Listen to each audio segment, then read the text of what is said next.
Assalamualaikum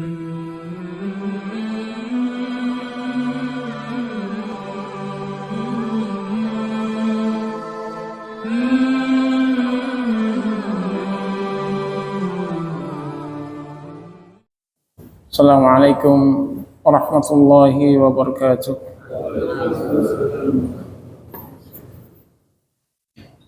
Hamdan katsiran thayyiban mubarakan fih kama yuhibbuna Allahu jalla wa ala a'mali salihati wal batinati. Asyhadu an la ilaha illallah wahdahu la syarika lah wa asyhadu anna Muhammadan abduhu wa rasuluh. Allahumma fasalli wa sallim wa barik ala nabiyyina Muhammadin sallallahu alaihi wasallam wa ala alihi wa sahbihi wa man tabi'ahum bi ihsanin ila yaumiddin wa ba'du. Hadirin kaum muslimin yang berbahagia, ini pertemuan pertama kita di Masjid Qaryah Thayyibah ini. Karena itu saya ingin memperkenalkan diri. Tak sayang, tak kenal maka tak sayang. Saya dari Dewan Dakwah Islamiyah Indonesia, dipercaya mengetuai bidang fatwa Dewan Dakwah sejak tahun 1990. Saya sudah masuk Dewan Dakwah Islamiyah Indonesia. Topik kita hari ini adalah tafsir ayat-ayat syiar. Kita sudah berada di bulan syiar. Zulqa'dah ini bulan syiar. Al-Hajju ashhurum ma'lumat. Faman farada fihinna al-hajja fala rafatha wala fusuqa wala jidala fil hajj. Haji itu pada bulan-bulan yang kalian sudah maklumi, yakni bulan Syawal, orang siap-siap haji. Bulan Zulqa'dah, orang berangkat haji. Bulan Zulhijjah, melaksanakan haji. Dan bulan Muharram, pulang haji. Yas'alunaka 'anil ahillah qul hiya mawaqitu linnas. Mereka bertanya kepadamu wahai Muhammad tentang hilal-hilal. Katakanlah bahwa hilal itu adalah konsep waktu bagi manusia dan juga haji. Dalam bulan ini ada ibadah internasional kaum muslimin, dan karena itu hari raya kita ini dalam literatur lama, literatur fikih, disebut dengan lebaran haji. Kenapa Idul Kurban ini disetarakan dengan hari raya haji? Karena memang praktek kurban yang pada jamaah haji dinamakan dia hadyu, bagi jamaah haji yang mengambil jalur haji tamattu maupun qiran di luar ifrat, dia harus mempersembahkan hewan ternak kepada ahli Mekah, kepada Ka'bah. Persembahan hadiah itulah yang disebut dengan hadyu. Bagi kita yang di tanah air namanya kurban. Istilah kurban ini saya telusuri di negeri-negeri muslim ini berasal dari istilah Afghanistan, kurban ini. Walaupun kurban itu ada di dalam Al-Quran. Watlu alaihim naba abnu adama idh qarraba kurbanan. Namun istilah kurban ini dipakai di dalam fikih untuk jenis kurban atau kemudian at-tadhiyah yang bersifat umum dan bersifat khusus. Literatur mengenalnya dengan al-udhiyah dari kata dhaha yudhahi, yakni yang disembelih pada waktu duha. Jadi dalam setahun sekali kita harus memberi pinjaman qardul hasan atau menghadiahkan hewan ternak dengan iraqatud dam, menumpahkan darah. Dan menumpahkan darah ini adalah jenis ibadah yang tertinggi. Darah, keringat, air liur. Ustadz ini cuma modalnya air liur, Pak. Ngomong terus, modalnya air liur. Kalau pekerja, keringat dia. Utul ajira haqqahu qabla ayyajiffa araqahu. Bayarlah ongkos buruh sebelum kering keringatnya. Keringat. Lalu yang tertinggi adalah darah. Ibunda kita, istri kita, ketika melahirkan anak, dia mengeluarkan darah.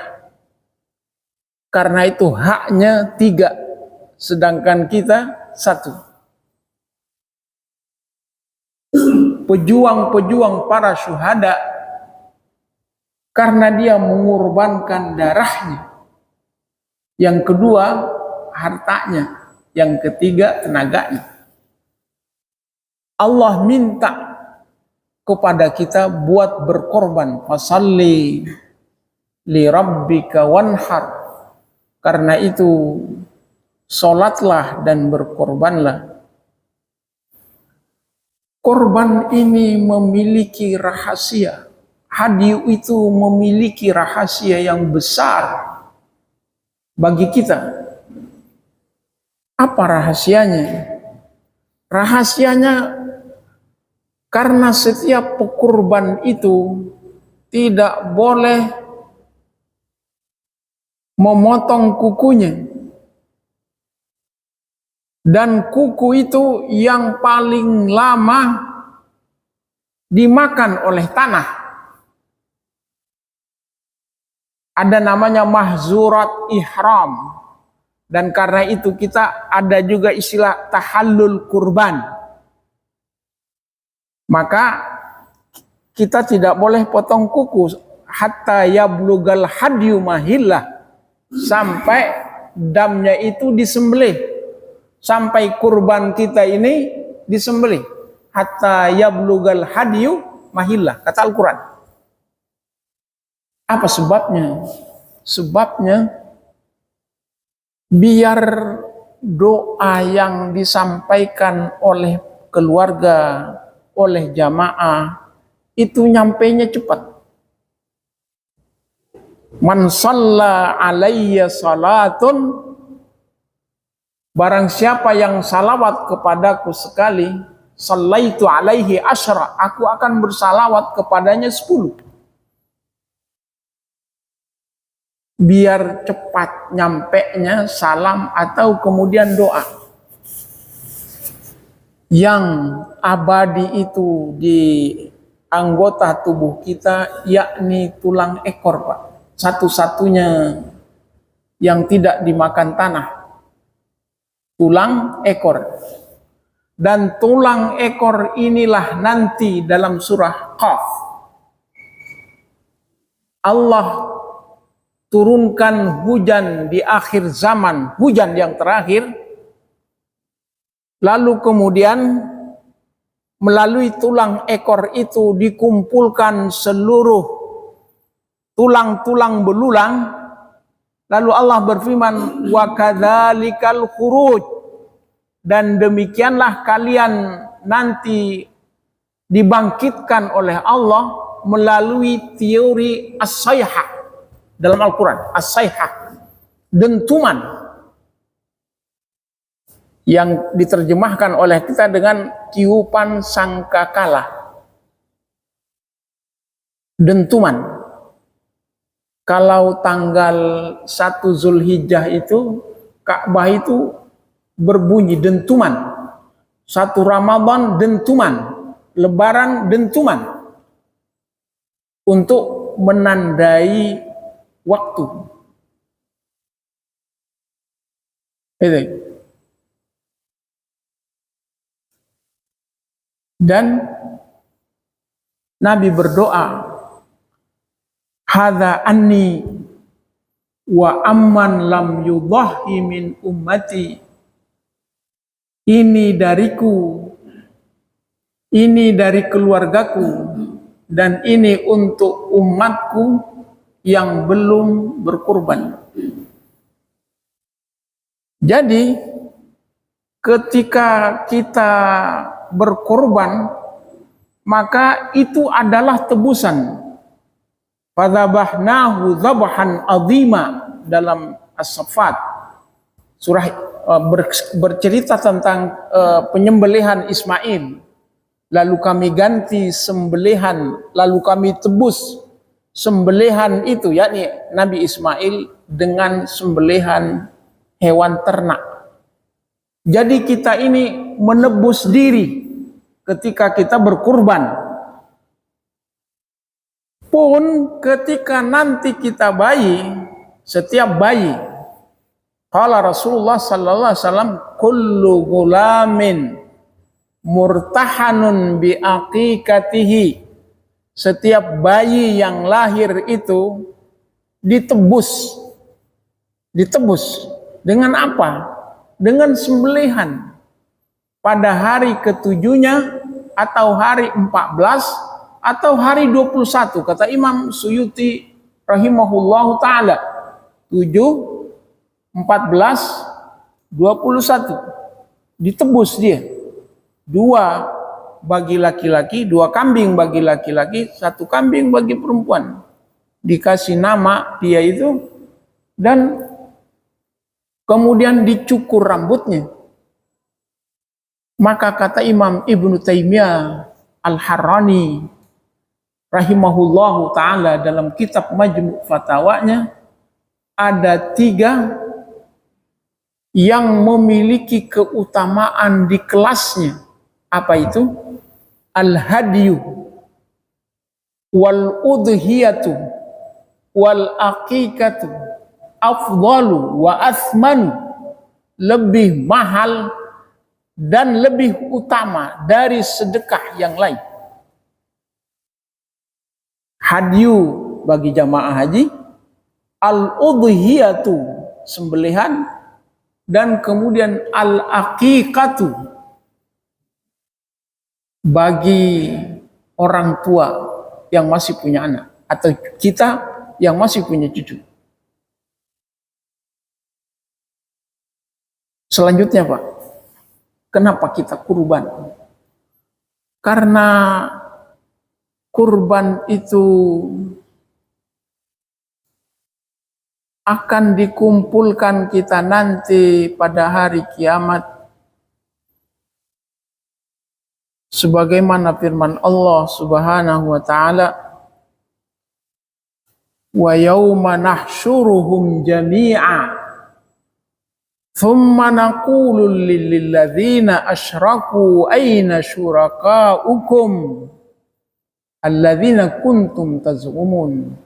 Wa yauma nahsyuruhum, ingatlah kalian ketika kalian dikumpulkan di yaumul mahsyar, waqifuhum fa innahum mas'ulun, dalam surah Saffat. Berhentilah kalian di sini, nanti kalian dikumpulkan. Dalam Sahih Bukhari dikatakan 3 dengan benda langit dan 4 dengan benda bumi. Cara kita bangkit dari kubur. Yang pertama, kuburan yang pertama kali dibangkitkan adalah kuburan Nabi. Menyusul 2 sahabatnya Abu Bakar dan Umar. Menyusul keluarga Nabi di kuburan Baqi Gharqad. Menyusul kuburan sahabat di kuburan Ma'la, baru kuburan di seluruh dunia ini. Bangkit dia dalam 7 keadaan. Yang pertama, seperti cahaya. Maka kita disuruh ketika ke masjid, ketika qiyamul lail, Allahumma ja'al fi qalbi nura, wa fi lisani nura, wa fi basari nura, wa fi sam'i nura, wa an yamini nura, wa an shimali nura, dan seterusnya. 4 panca indera kita. 6 arah kanan kiri atas bawah kita. Kenapa? Karena cahaya itu perlu bagi kita untuk apa? Kuburan itu gelap. Inna hadzal kuburu madlamatun, kata Nabi. Sesungguhnya kuburan orang itu gelap. Kecuali yang sudah disolatkan. Jadi kita solat itu sedekah orang hidup buat orang mati. Karena kuburan itu gelap. Yang kedua, seperti kilat, Pak. Ini di bawahnya para nabi, yakni para abid, para saleh, para ulama. Yang ketiga, seperti burung terbang. Burung terbang di angkasa. 3 benda langit. 4 benda bumi. Seperti orang lari. Wal 'adiyati dhabha fal muriyati qadha. Kuda perang yang lari kencang. Nah, itu dia. Seperti orang berjalan. Karena itu Nabi bersabda, innakum tuhsyaruna rijalan wa rukbanan wa tujirruna ala wujuhikum hahuna. Diriwayatkan oleh Imam Tirmidzi dari Muawiyah bin Ibnu Haidah, disahihkan oleh Syekh Albani. Sesungguhnya kalian akan dikumpulkan oleh Allah dengan berjalan, naik kendaraan, lalu yang mukanya sungsang. Yang pertama, yang keempat tadi lari. Setelah itu berjalan, dan setelah itu merangkak, dan yang terakhir watujirruna ala wujuhikum hahuna, dan ada orang yang dibangkitkan yang mukanya itu tersungsang, kepala di bawah, kaki di atas. Naudzubillahi min dzalik. Mudah-mudahan kita nggak seperti itu. Jadi ada sahabat senior namanya Imam Muqatil bin Sulaiman rahimahullah ta'ala. Imam Muqatil bin Sulaiman ini berkata, ada belasan hewan yang masuk surga dan sebagiannya dijadikan surah Al-Quran. Seperti surah Al-Baqarah, surah Al-Fil, surah Hud misalnya, dijadikan nama-nama surah di dalam Al-Quran. Binatang-binatang ini nanti akan masuk surga. Masa iya, kata Imam Muqatil, kalian tidak bisa masuk surga? Maka ketika ada seorang sahabat namanya Ibnul Khasasiyah, Ibnul Khasasiyah ini masuk Islam tahun ke-9. Pada waktu itu Rasulullah membaiat sumpah setia ketika orang masuk Islam di Mekah, tidak ada baiat muhajirin, tidak ada.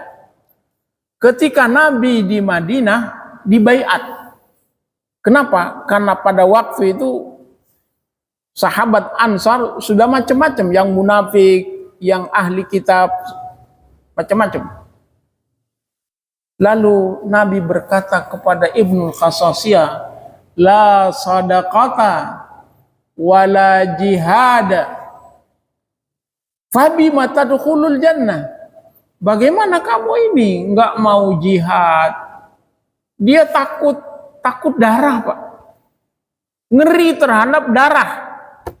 Karena itu dia menawar baiat Rasulullah sallallahu alaihi wasallam. La sadaqata, enggak pula mau sedekah. Kenapa? Miskin dia. Bagaimana orang yang miskin, faqdu syai'in la yu'ta, orang yang tidak punya apa-apa tidak bisa ngasih.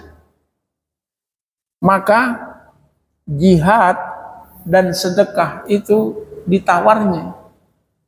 Maka kata Nabi, wabima tadkhulul jannah, dengan apa engkau masuk surga? Dengan apa? Kata Nabi. Sedekah enggak, jihad juga enggak. Itu. Wa yauma nahsyuruhum jami'a, ingatlah di hari kalian semua akan dikumpulkan oleh Allah seperti padang Arafah. Seperti itulah mahsyar itu, kata para ulama. Bagaimana Arafah, itulah mahsyar.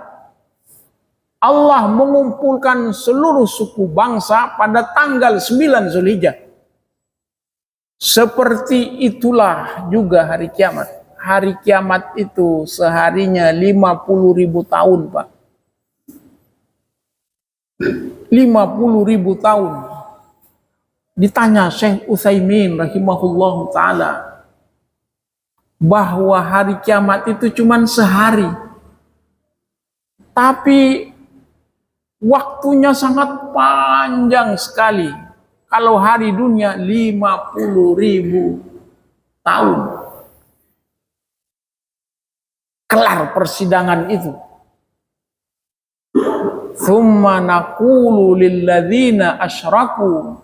Kemudian kami berkata pada orang-orang musyrik, aina syurakaukum? Di mana sekutu-sekutu kalian? Alladzina kuntum taz'umun, yang dulu kalian pakai. Ini ada 3 ayat. Al-An'am 22, Yunus 28, Al-Isra 97. Ditanya orang musyrik tentang sekutu-sekutunya.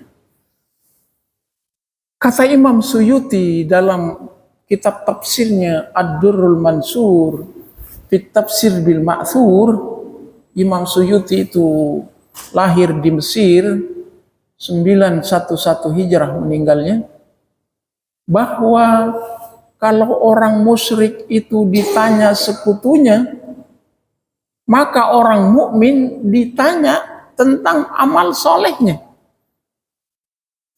Itu. Kenapa? Karena itu yang menemani dia. Yattabi'ul mayyitu salasah, ditemani mayit itu oleh 3 perkara. Maluhu wa ahluhu, harta dan keluarganya. Tapi itu yang kembali, 2 yang kembali. Dan wa a'maluhu, dan yang menemani dia di dalam kubur adalah amalnya. Dan sedekah itu menemani kita itu di bagian tengah. Kalau datang azab kubur, dia akan meminta, mengapa diletakkan di bagian tengah, untuk kalau datang azab siksa kubur dari atas, maka dia akan memohon kepada Allah Subhanahu wa taala. Kalau datang dari arah bawah pun akan memohon pada Allah Subhanahu wa taala.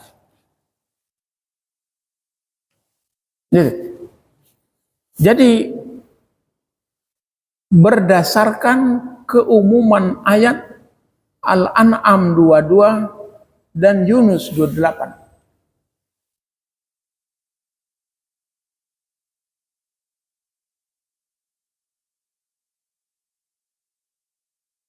Innakum tuhsyaruna rijalan wa rukbanan. Kalian itu nanti akan dikumpulkan oleh Allah. Nah, pertanyaannya, dengan apa kita nyampe ke mahsyar itu? Terbang? Nggak mungkin. Itu. Memakai kendaraan. Kendaraan yang kita pakai ini dari mana? Sama dengan cerita bidadari. Bidadari itu dari mana? Menjawab Imam Suyuti bahwa bidadari itu ada yang Allah cipta dari stok lama, yakni istri kita yang lebih cantik dia 10 kali lipat. Dari mana diketahui ini? Dari nenek-nenek yang bertanya pada Rasulullah, apakah ada orang yang sepertiku ini masuk surga? Nabi bilang gak ada. Nenek-nenek gak masuk surga. Nangis nenek-nenek itu. Lalu Nabi berkata, kalian pada waktu itu salasuna au salasun wa salasuna sinnan, kalian pada waktu itu antara 30 dan 33 tahun. Umur manusia pada waktu itu sittuna dzira'an, panjangnya itu seperti panjangnya Nabi Adam. Berapa? 60 hasta. Kata kiai zaman dulu, 60 hasta itu seperti 3 kali pohon kelapa. Itu 60 hasta. Jadi orang di alam mahsyar itu tidak ada tinggi pendek, Pak. Enggak ada. Sama semua. 33 dan panjangnya 60 hasta. Karena itu, maaf nih, kekuatan seksnya itu sangat tinggi. Dan bidadari itu hadiah kepada ahli surga. Berapa bidadarinya, Pak? Antara 2 sampai 72. 2 sampai 72. Tidak ada yang istilahnya itu apa ya? Tidak ada yang tidak poligami gitu. Semua orang poligami. Jadi kalau bapak-bapak sekarang ini tidak bisa poligami gitu, sabar saja Pak. Nanti di surga juga nanti akan poligami. Itu mau tidak mau akan poligami.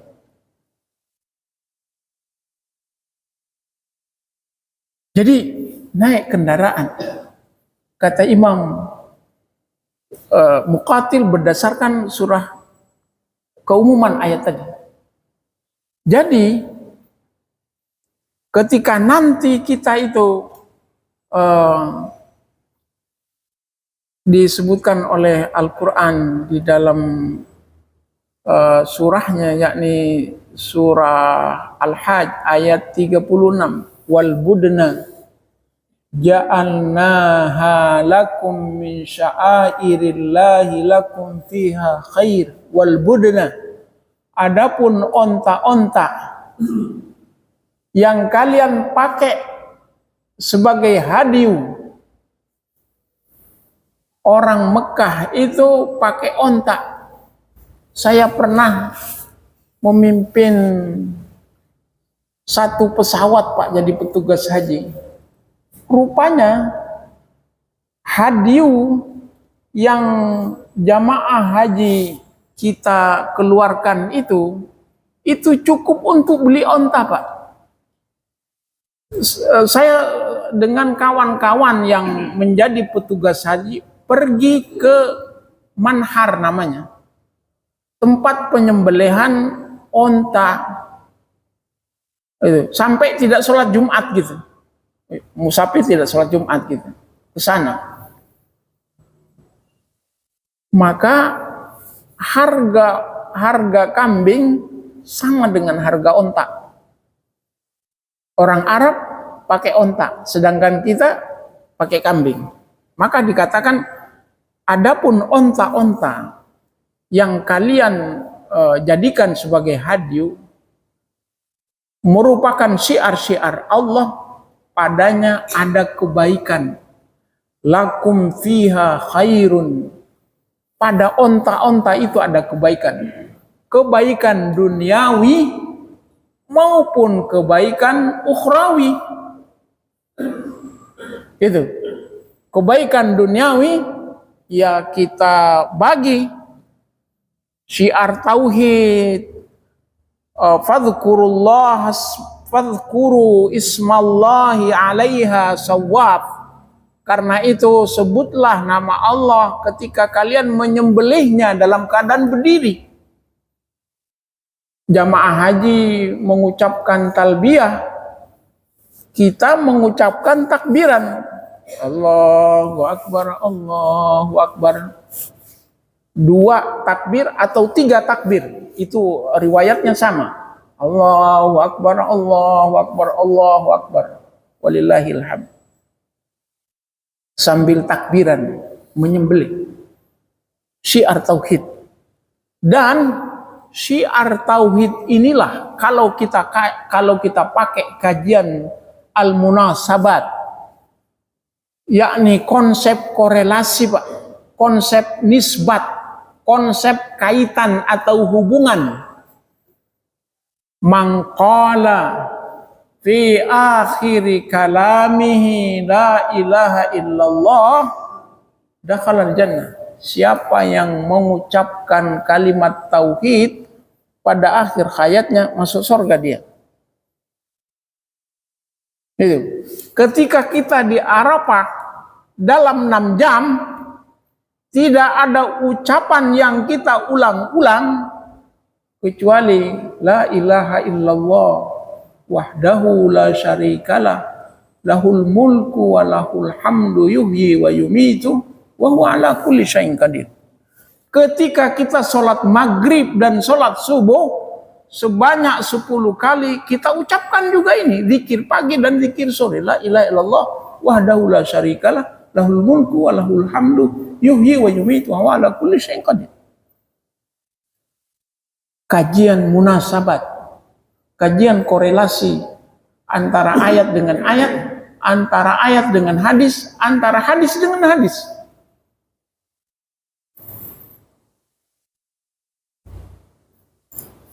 Maka dalam tafsir ayat syiar ini disebut oleh Allah, inna safa wal marwata min sya'airillah faman hajjal baita awi itamara fala junaha alaihi ayyat tawwafa bihima wa man tatawwa khairan fa innallaha syakirun alim. Bahwa Safa Marwa itu adalah ma'alim, adalah tanda untuk kalian sa'i. Kenapa Safa Marwa dijadikan tanda?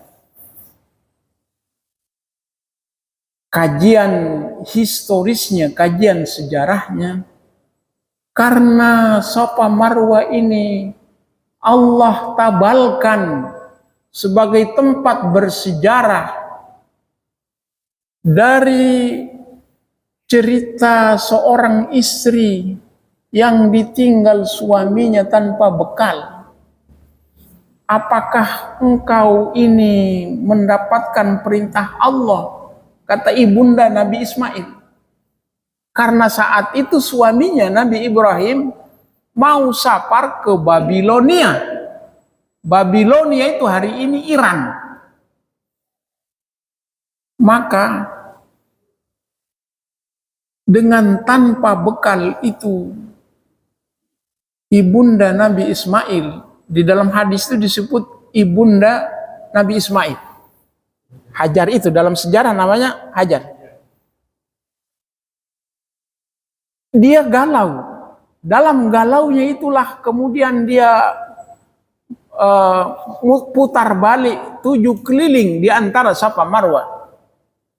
Dan saat itulah Ismail alaihi salatu wassalam menangis.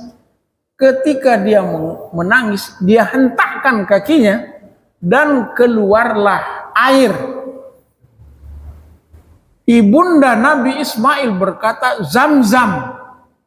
Kata Nabi, andaikan ibunda Nabi Ismail itu tidak mengucapkan Zam-zam, niscaya airnya murtafi ila yaumil qiyamah, tetap memancar sampai hari kiamat. Air itu sekarang ini menjadi air mukjizat. Oleh-oleh yang tidak bisa dilupakan oleh orang haji adalah air Zam-zam.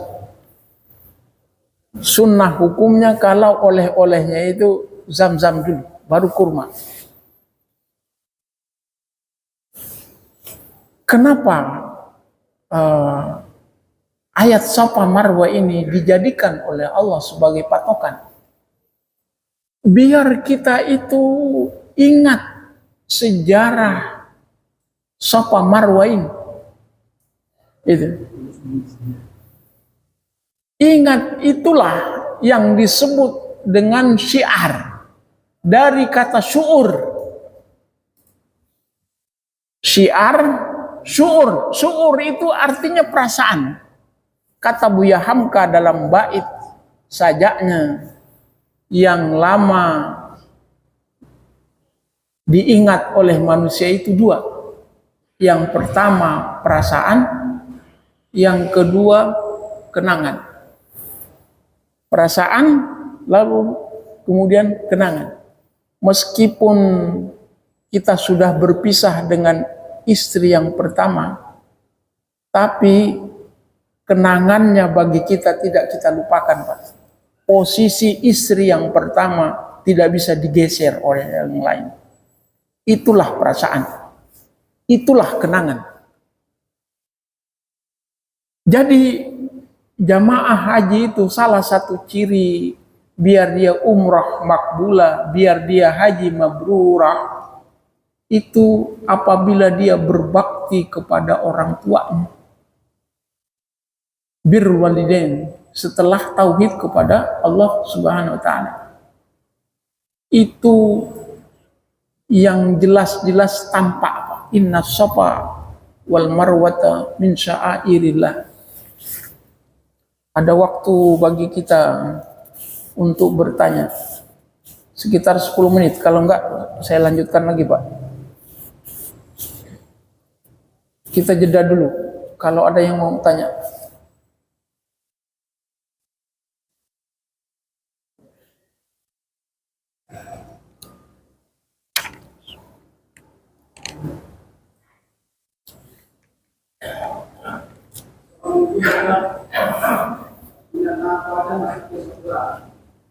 Ya. Binatang? Ya. Ada belasan, Pak. Saya nggak ingat. Dari binatang itu ada Al-Baqarah, sapi betina, bercerita tentang kaum Musa, sapi betina itu. Lalu kemudian ada burung hudhud, ada surah Hud namanya, burung hudhud. Lalu kemudian ada surah lagi bernama Al-Fil, surah tentang gajah. Ada di dalam hadis itu qaswah, onta, ada al-budnu, ada onta, ada lagi kuda namanya qaswah. Kuda qaswah ini kuda yang Nabi pakai ketika hijrah. Itu. Binatang-binatang ini kemudian masuk surga. Dan binatang-binatang yang kita kurbankan itu termasuk yang masuk surga. Ketika Nabi Yunus diminta oleh Allah untuk jangan cuma manusia yang kamu ajak, kata Allah. Jangan cuma manusia yang kamu ajak ke perahumu itu. Perahu itu sebulan lamanya di tengah lautan banjir. Lalu berlabuh dia di Turki.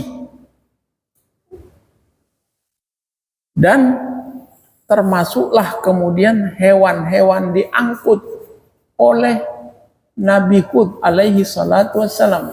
Kenapa? Karena hewan itu berguna untuk kehidupan manusia. Kita butuh terhadap hewan. Kita butuh terhadap buah. Karena itu di dalam Quran ada buah pisang, ada buah anggur gitu. Kita butuh terhadap binatang. Abdullah bin Salam radhiyallahu an, pendeta Yahudi, bertanya ketika Nabi hijrah ke Madinah di rumah Abu Ayyub Al-Ansari. Nabi berkhutbah. Ketika Nabi selesai berkhutbah, dan ini khutbah Nabi yang pertama di Madinah, bertanyalah Abdullah bin Salam, ayyut ta'ami, kuliner apa yang disediakan pertama terhadap ahli sorga? Kata Abdullah bin Salam, kalau bukan dia Nabi, niscaya dia Muhammad itu tidak akan bisa menjawab pertanyaan ini. Kenapa? Karena ini rahasia kenabian. Lalu Nabi berkata bahwa makanan pertama ahli sorga itu adalah ziyadatu kabidun nun, hati ikan paus. Ini obat yang paling mahal, Pak. Hati ikan paus, minyaknya paling mahal. Kenapa ikan paus? Karena dia berada hidup di kedalaman tertentu di tengah lautan. Makanannya pilihan. Ikan laut lebih baik daripada ikan darat, ikan sungai gitu. Ikan laut. Daging putih. Daging putih. Summaman. Kemudian apalagi kata Abdullah bin Salam? Kata Nabi, sauratul jannah, yakni daging merah. Daging merah itu adalah sapi. Adalah sapi.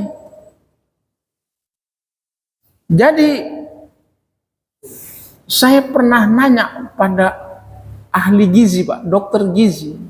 Kan dibilang oleh para dokter bahwa kalau kita makan itu nggak boleh dicampur gitu. Saya nanya, itu. Ini Allah mencampur daging putih dengan daging merah gitu. Kenapa saya bilang gitu? Itu informasi Nabi, dan informasi Nabi ini wahyul munazzal, wahyu yang turun dari langit. Itu. Sementara ilmu bumi itu praduga, hipotesa, perlu pembuktian. Itu. Alif lam mim dzalikal kitabul la raiba fihi. Setelah itu apa? Baru disediakan minuman dari 4 minuman yang disediakan di sorga.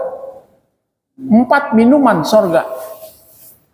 Lalu Nabi mengatakan, inna a'toinakal kautsar.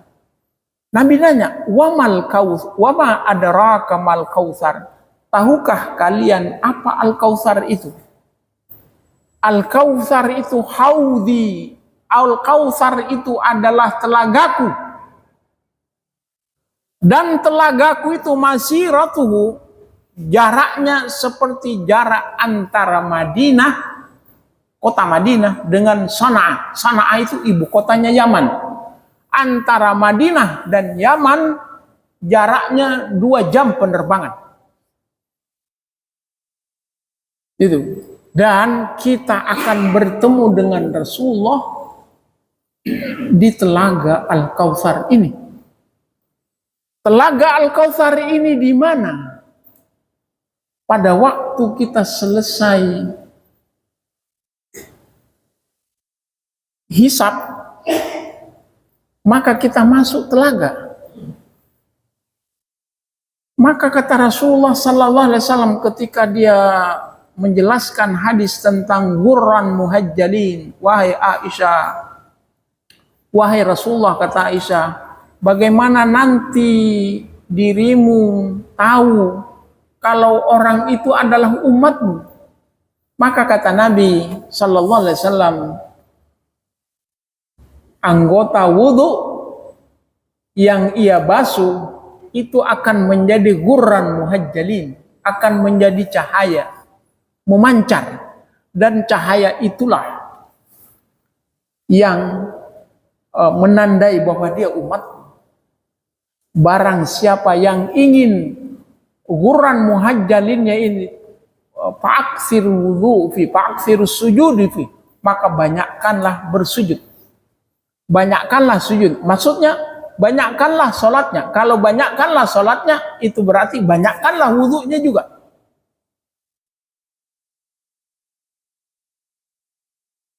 Jadi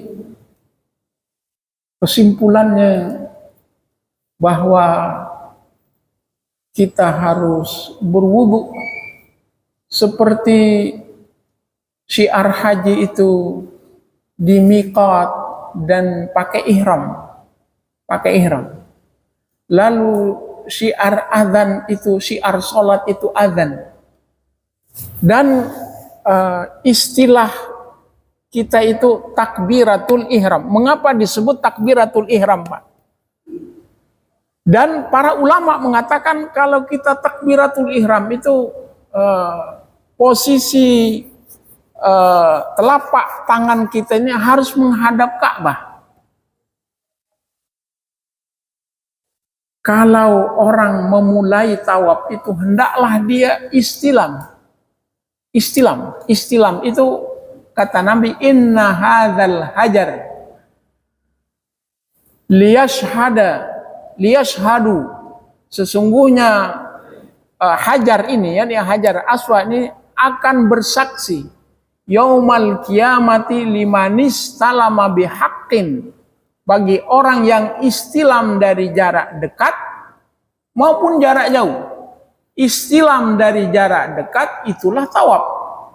Istilam dari jarak jauh itulah takbiratul ihram, Pak. Jadi rekam jejak kita, telapak tangan kita ini ketika kita sholat itu ada rekam jejaknya di yaumul akhir. Dan istilam kita bagi orang yang tawaf ada rekam jejaknya. Dalam hadis mahsyar disebutkan bahwa selain malaikat katibin ma yalfidhu min qaulin illa ladaihi raqibun atid, maka yang kedua itu adalah hajar aswad. Hajar aswad ini nanti akan menjadi tangan kanannya Allah, bersaksi bagi orang yang salat, bagi orang yang tawaf. Yang ketiga adalah raudhah.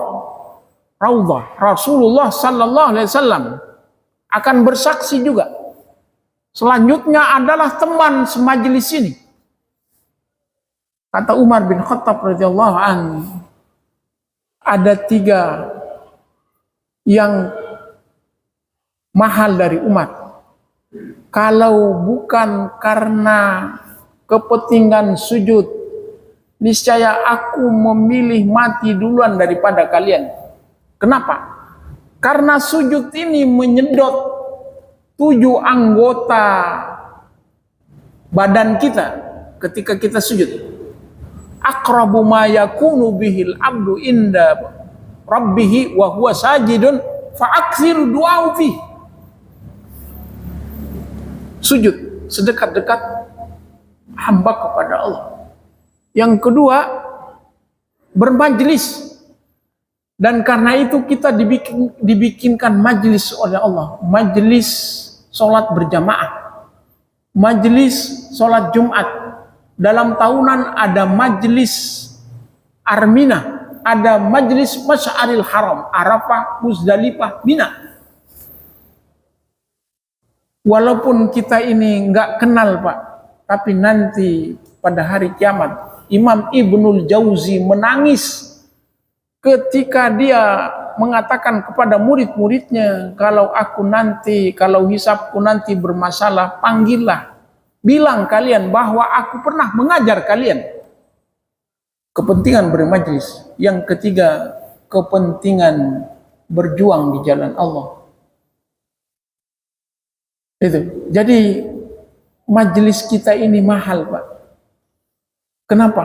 Karena kalau pahala kita kurang, maka pahala teman kita bisa menambalnya. Pahala istri kita kurang, maka pahala suami bisa menambalnya. Itu hal min tatawu'in, apakah ada amal-amal sunnahnya? Ambil kata Allah. Maka ditutup. Itu. Karena itu ini sudah syuruk. Karena itu pertemuan kita ini mudah-mudahan diberkahi oleh Allah Subhanahu wa taala. Aqulu qawli hadza wa astaghfiruhu innahu huwal ghafurur rahim. Subhanakallahumma wa bihamdika asyhadu an la ilaha illa anta astaghfiruka wa atubu ilaik. Walhamdulillahi rabbil alamin. Assalamualaikum warahmatullahi wabarakatuh. سبيل الدموع سبيل مريح تنهد يا صاحي كي تستريح وبث الدعاء الخفي الصريح يسعك الفضاء الرحيم الفسيح. سبيل الدموع سبيل مريح تنهدى يا صاحي كي تستريح وبث الدعاء الخفي الصريح يسعك الفضاء الرحيب الفسيح. سبيل الدموع سبيل مريح تنهدى يا صاحي كي تستريح وبث الدعاء الخفي الصريح يسعك الفضاء الرحيب الفسيح. فبالله كم تستطب القروح ويبرأ